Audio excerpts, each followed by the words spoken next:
right, the Revolutionary War continued. So we had seen how the British decision to try to split New England off from the rest of the colonies in 1777 by capturing Albany, New York, had ended in the surrender of an entire British army under General Burgoyne. That surrender had been made possible by many patriots, by many people in the New York area who had joined militias, who wanted to become independent from Britain, as opposed to loyalists who wanted to remain loyal to Britain. So the Battle of Saratoga was an important victory for the Americans because it not only captured the entire British army, but also, of course, bring the French into the war on our side. The French, of course, who were seeking revenge against the British for taking New France away from them in 1763, now realized the United States, or the colonies, the rebellious colonies, the newly independent United States, were capable of perhaps winning this war with French support. So eventually the French would send over many supplies, they'd send over an army, they'd send over a navy. Meanwhile, since this was now going to be a world war with Britain and its allies versus France and its allies around the world, Britain needed more troops. That is, they would not be able to send more troops to America. In fact, they would try to take away some troops from America to send them other places around the world. So with that in mind, the only thing that the British had to show for the 1777 campaign was the capture of Philadelphia. But in 1778, the British government ordered that city to be given up. And the British Army marched back to New York, so some of those soldiers could be sent somewhere else. Since this was a matter of time to get the soldiers back very quickly to New York, the British decided to take the road from Philadelphia to New York, which means the British Army is going to spread out miles along the road, along with all of its many troops along the road as well. I'm sorry, as long as many supplies along the way, lots of supply wagons, which of course make for an excellent target for an enemy army. And of course, the enemy army, that is George Washington, quickly realized the British were leaving Philadelphia and made preparations to attack them on the road. So near Mammoth Courthouse, as the British were trying to get to New York, Washington attacked the British Army, and there was heavy fighting all through the day and into the night. But most of the British Army managed to move away from the battlefield and move down the road into New York. But meanwhile, Washington had his troops had fought very well, and they were able to secure this area from the and secure the battlefield site from the British. So in many ways, it's a tie, so to speak, because the British were able to redeploy to New York, but Washington's army held the battlefield and inflicted more casualties than it suffered. Of course, one of the reasons that the Americans had done so well was that the previous winter, Washington had encamped in Valley Forge, Pennsylvania, to the north of this route, to the north of Philadelphia. Washington's army there, after it had been defeated at Germantown, took winter quarters at Valley Forge in the hills overlooking Philadelphia. So that way, Washington's army could keep track of what the British were doing in Philadelphia. Now, during the stay at Valley Forge, the army had suffered severe casualties from disease and malnutrition and lack of supplies, but also many foreigners were coming in to help the Americans out. Frederick von Steuben, a German military man, had come from one of the Germanies to help out the American army, and while he was at Valley Forge, he was training the American troops in basically European-style combat. And although von Steuben did not speak much or any English when he arrived, he basically had a very unique way of training the men. He would take one group of men and train them, and he would train them by showing them what to do, and let one of the men do it. And whenever one of the soldiers did something that von Steuben had not taught them, he would sort of explode in a series of cuss words. And those are the only words that he actually knew in the English language. And at that point, the soldiers knew that they had done something wrong, and then repeated the process.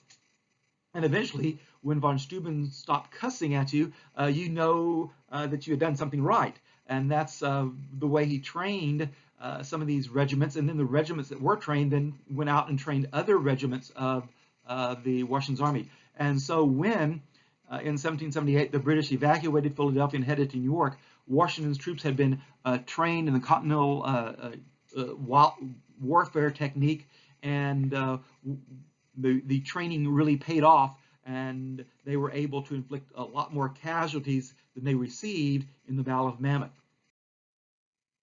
So despite lack of food, clothing, and shelter, the American Army survived the winter at Valley Forge, and many foreigners helped come to rebuild the army. So while this was going on, most of the battles, of course, in the East were won by the British, as we've already seen. But in the West, that is West meaning over the Appalachian Mountains, the exact opposite true. Most battles there were won by patriots.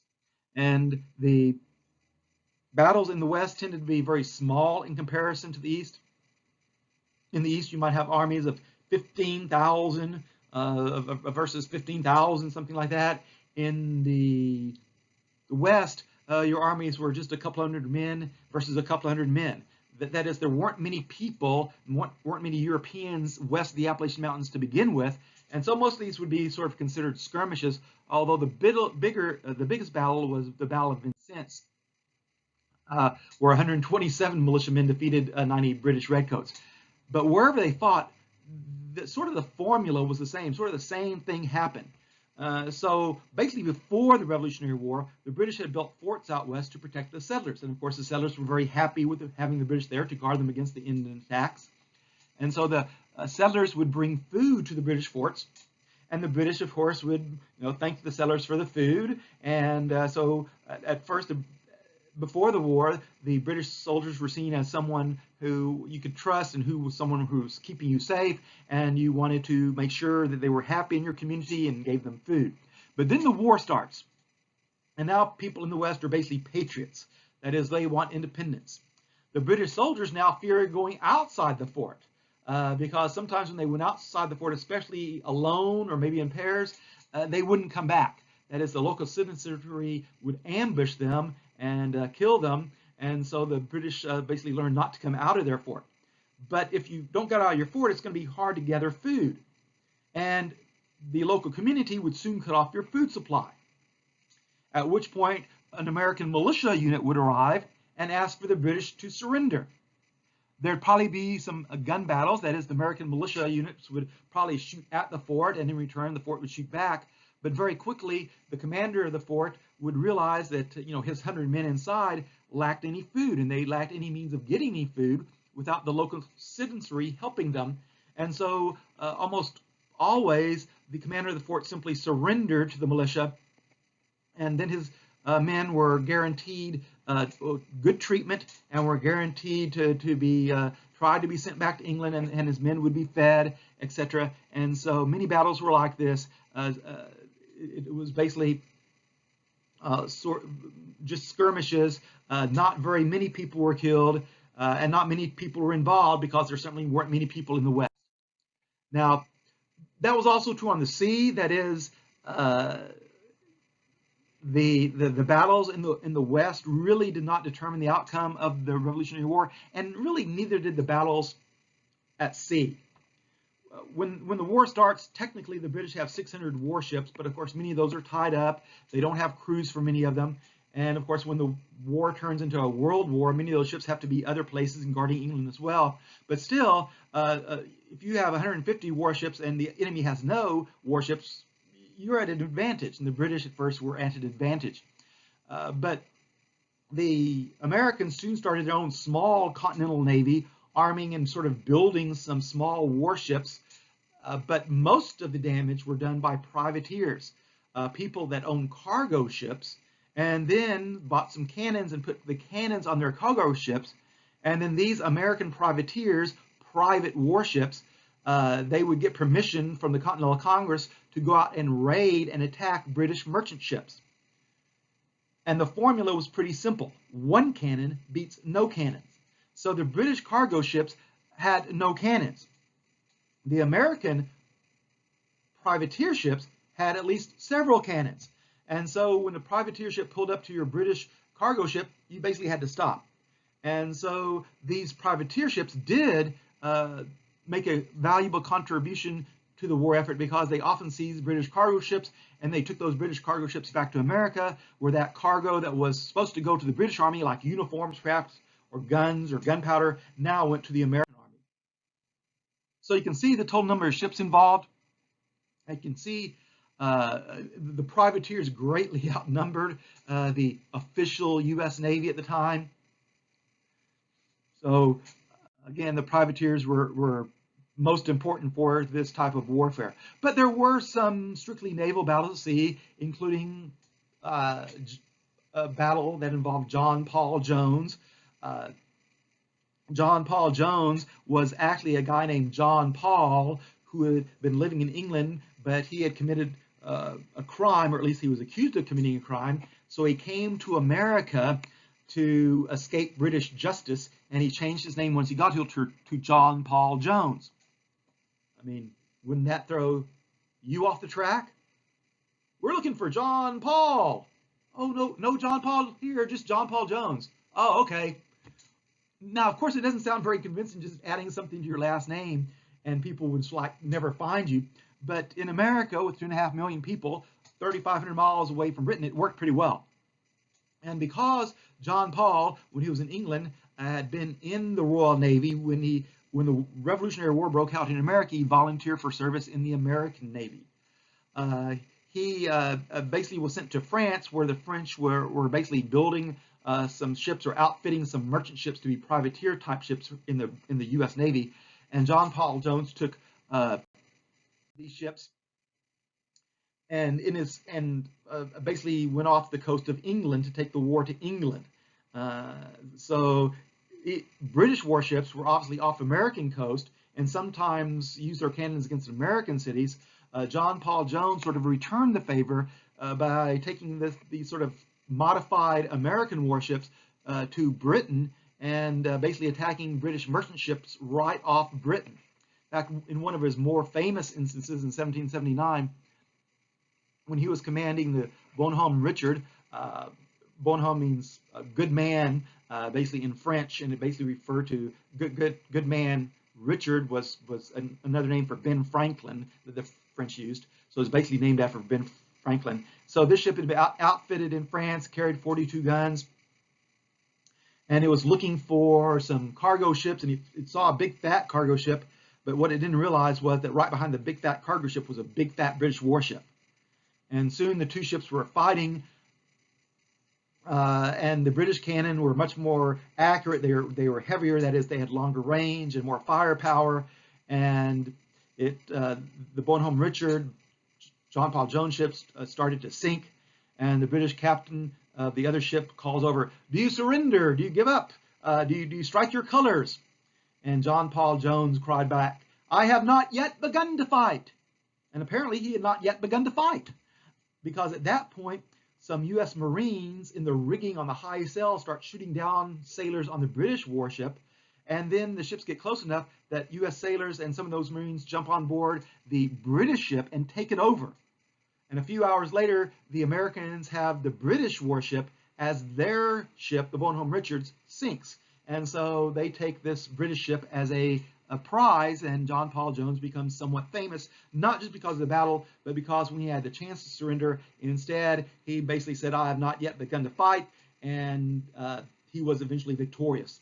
So it's one of the mottos of the current U.S. Navy, "I have not yet begun to fight." But having said that, the British had great success with their southern strategy. They had tried, of course, at first to basically tried for the New England and Middle colonies. They had tried to, of course, subdue the New England colonies with General Gage's 4,000 troops, and that didn't work out. Then they had tried to capture Albany and split New England off in the Middle colonies, and that hadn't worked. They had captured Philadelphia, and that hadn't worked in the war. But now the British turned their success to the south, because this was sort of the richest part of the 13 British colonies in America. It grew tobacco and indigo and rice, some of the more big money makers. So even if the British government was just able to save this section of the 13 colonies for themselves to make it still British, they would still get a lot of money off the colonies. With that said, in December of 1778, a small British force landed and captured Savannah, Georgia, which, by the way, is really not that difficult, because remember, Georgia was the last colony established, which means it didn't have many people. And Savannah, even though it was the largest city in Georgia, didn't have many people. So it was not very hard to capture Savannah. However, the capture of Charleston was something else.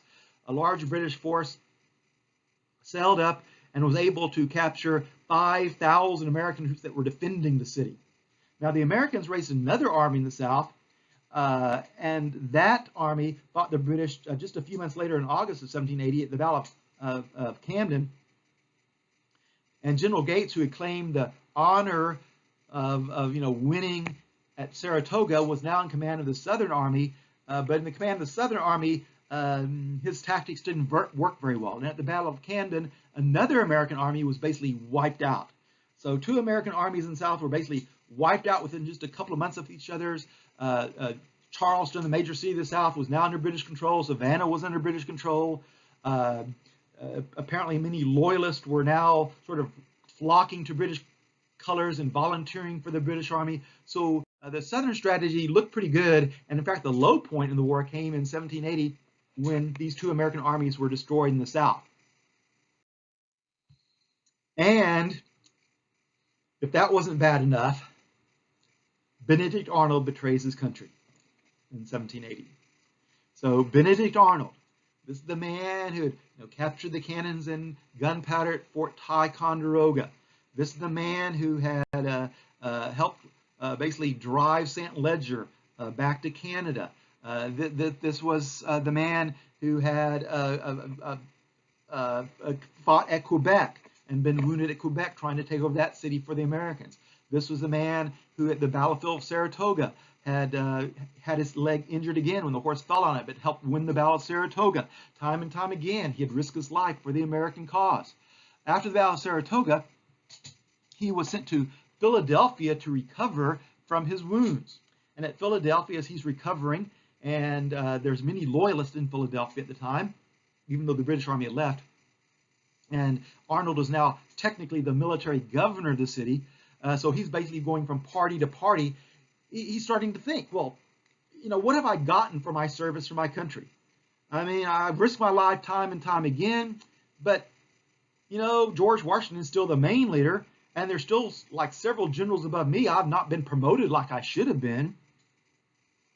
And I didn't get credit for winning the Battle of Saratoga. That other guy, Gates, got all the credit, it seems. So that wasn't very fair.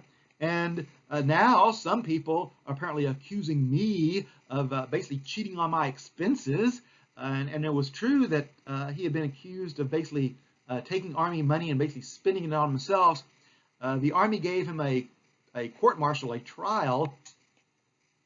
And basically at his trial, Benedict Arnold says, I wish I could give you receipts, but I was so busy winning battles, I was so busy going from place to place, I never got receipts for all this stuff. When I was going off to, say, Fort Stanwix, and I bought some horses with Army money, I didn't stay around to get the paperwork done. And when I was, going off to Saratoga to fight there and bought some stuff for the Army, I didn't get the paperwork done. I'm so sorry. So eventually the Army finds him not guilty of anything except really bad paperwork. And it's really a minor offense. And the Army then writes a letter to George Washington and basically says, since you're the commander-in-chief, it's your job to punish the man. And Washington punishes Benedict Arnold by sending Arnold a letter. And basically the letter to Arnold reads, "Dear Benedict Arnold, you are an awesome person. The Army has, said that you're guilty of this little minor crime. I don't care. You're an awesome person. You have been a great American. I wish I had an army of people like you. Keep up the good work. Now, of course, most of us getting that letter, we go, wow, thank you very much. But Arnold says, yeah, he sent me a letter. He said the Army was punishing me. And Arnold was now thinking he wasn't getting much credit for what he had done. And besides, it looked like the war was going badly. It looked like the Americans might lose in 1780. And even if the Americans won, what would he get? Because he hadn't been back to his business since the war started, which means his business had been bankrupt. He had spent all of his money. Trying to equip the army when the army didn't have enough money to equip itself. And so Benedict Arnold was basically broke by this point. So even if the army won, I mean, what is going to be his reward? Well, Arnold, like many of the officers were like Arnold. They had basically bankrupt businesses and bankrupt farms because these American officers had been in the Army for several years and they had left their families and left their businesses. And many of these officers simply wanted a retirement plan. It was called half pay for life. Half pay for life. And so if you're an officer in the British Army, for example, and once the war is over, you retire. And the Army sends you half the salary that you made in the Army for your yearly salary every year. Now, the British pay for Army officers was not that great. So half pay was really not that great, but it was something to live off of so you wouldn't starve. It was a sign of respect. And so many of the American officers were asking for this very same plan from Congress. They were asking for this retirement plan, this half pay for life plan. But Congress basically said, what? You want a retirement plan? No, you should just be happy that we're allowing you to fight for our side because we're the side of right. We're the side of equal rights for all, and you should just be happy you're fighting for us. That should be a reward. Of course, it's a little hard to live on that sort of reward if you have no money after the war and you're starving, especially when you're Benedict Arnold, because in Philadelphia he married and he was expecting a family. And in fact, he had a family by this time from a previous wife, and he was thinking about providing his sons with a future. But how is he going to do that with no retirement plan? Even if the Americans win, he'll have no money. And so Benedict Arnold decides maybe the side I picked was not the best side to be on. Maybe the British will treat me a little bit better. And so Benedict Arnold asked George Washington to be reassigned from Philadelphia to West Point, Fort West Point, on the Hudson River. In fact, it was the strongest American fort on the Hudson River, and it was really the only fort that prevented the British from sailing up the Hudson River to Albany and capturing Albany again. So once Benedict Arnold was reassigned to this fort, and he basically told George Washington, once I recuperate, once I get better at the fort, then I'll come back and fight for you. So Washington allowed him to go to the fort to be the commanding officer. But once he got to the fort, he made contact with a British agent, a man named John Andre. And basically, Andre came up on a small boat, and he basically rowed himself ashore, and he and Benedict Arnold met at a little hut in the forest. And Arnold says, here's the plans to Fort West Point. Here's how to get in. Here's where our defenses are. Oh, by the way, tell me the day you're going to attack, and I'll have all my men out of the fort working on some type of detail, so you can quickly capture them. Oh, and by the way, if you tell me the exact date you're attacking, I'll even invite George Washington to be here, so you can capture him as well. So with that exchange, Major Andre agreed to pass along these plans to the British government, and in exchange, Benedict Arnold was going to be made an officer in the British Army, and he was going to get that wonderful retirement plan. So Benedict Arnold goes back to the fort. Major Andre goes back to his little boat to row out to the British ship that's waiting for him, but the British ship is no longer there. And that's because an American patrol boat has come by, and the small British ship that brought him ran away. They sailed away rather than have themselves captured by this American patrol boat. So no problem. Major Andre goes back to the cabin. He finds some old clothes. He puts them over his clothes. He finds a horse, and he starts riding down the road, basically to New York. Now, he gets pretty close to New York when he's stopped by some sentries. And when he stopped, he thinks at first these are loyalists. He thinks they're basically part of the British Army. And so when the sentries say, "Halt, who goes there?" he basically says, "It's Major Andre of the British Army." But only when he gets closer does he realize that these three soldiers are part of the American Army. And naturally, now the Americans are somewhat suspicious of this man, even though, of course, now he tells them, "Oh, Major Andre, no, you must have misheard me. No, that's not my name." And so the soldiers start searching him, probably for money, but eventually they find and have him take off his boots, and there they find these secret plans to West Point. And at that point, Major Andre says, you got me. I'm Major Andre of the British Army. Those are secret plans. And I tell you what, if you allow me to go back to New York City and turn these plans into my officers, I'll bring you back a fortune. Each of you three soldiers will receive a fortune in money. Just allow me to go back and give these plans to my officer in New York, and I'll be back with the money.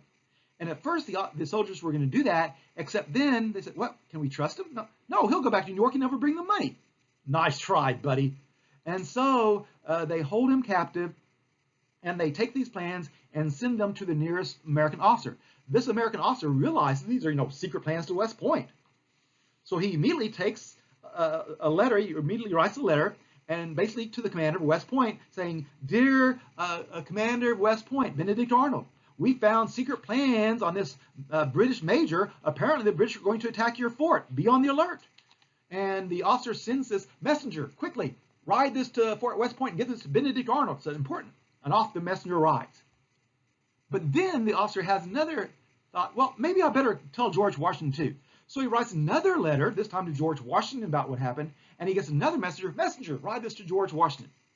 Well, the very next morning, George Washington is arriving at West Point. He's been expected. But before he can quite get there, Major Andre's up with his wife. They're downstairs. They're preparing for Washington's visit when basically a knock at the door, and this messenger who's been riding through the night says, "Excuse me, Commander, Benedict Arnold, sir, here's a message." And of course, Benedict Arnold opens the message and realizes that they're going to find him out. They're going to find out that he is the one that sent those secret plans.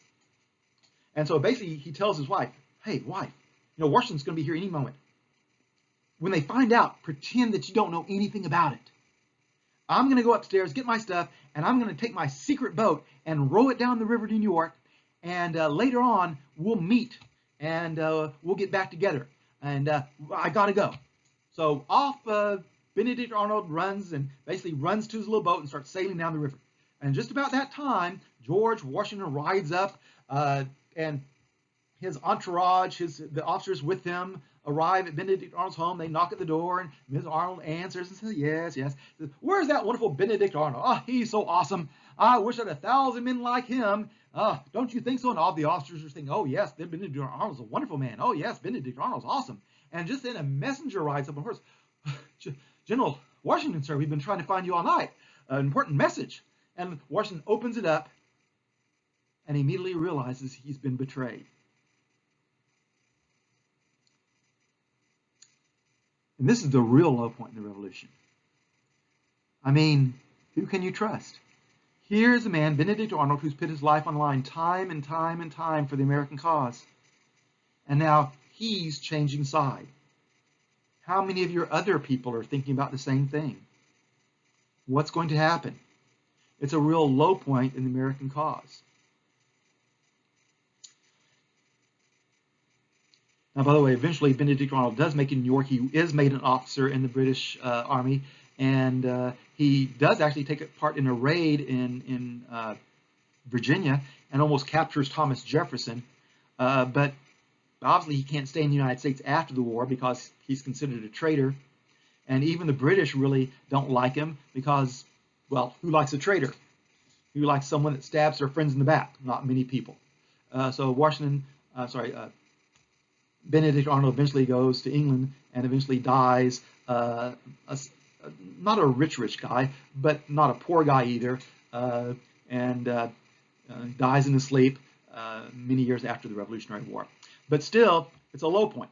But of course, in many of our lives, we get a low point. If we can only hang on, it seems that things get better, and sometimes they get better really rapidly, just like they did in the Revolutionary War. So at this point in the South, 2 American armies have been destroyed. They start forming another American army, but they only have 3,000 troops. 3,000 against maybe like 10,000 of General Cornwallis's British troops. So they try something very unique in the American army. They divide these 3,000 men into 3 groups each of 1,000 men. And then they lead the British army on a wild goose chase. Cornwallis is so anxious to do battle, he splits up his army in 3 groups, each going after these Americans. And these Americans basically lead the British army sort of just around the bend into different towns. And it seems like every night the British army is like going to do battle with the Americans, because the Americans are just down the road. But when the British wake up, the Americans have gone down the road a little bit further. And now the British have to follow them even further. And also, to mark it off, during the night, the Americans often send riflemen towards the British camp and basically just shoot their rifles off. And that, of course, alarms the British camp, which means the British soldiers who should be getting good night's rest, they're up all night. And the next morning, they have to march even further to try to catch the Americans, who, of course, the next day are even marching further. So day after day, week after week, month after month, Cornwallis tries to find these Americans, but they're hard to fight because you can't find them. Eventually, about 1 out of every 3 men of Cornwallis's army can't even walk anymore. That's how tired they are. Most of them are just riding in wagons. So Cornwallis says, man, this guerrilla tactic, this type of warfare is wearing me out. I got to get to the coast where, the British Navy can give me some reinforcements. And if they can't give me some reinforcements, maybe the ships will just take my army back to New York, because my army is tired. And so Cornwallis heads to a place called Yorktown, which is just down the road from where Jamestown had been. Of course, Jamestown, Virginia, 1607, the first successful English colony. So just down the road from this is a place called Yorktown on the York Peninsula. And that's where the British are heading under Cornwallis. Little does he know, he's basically walking in a trap. Because once he gets to Yorktown to wait for the British fleet,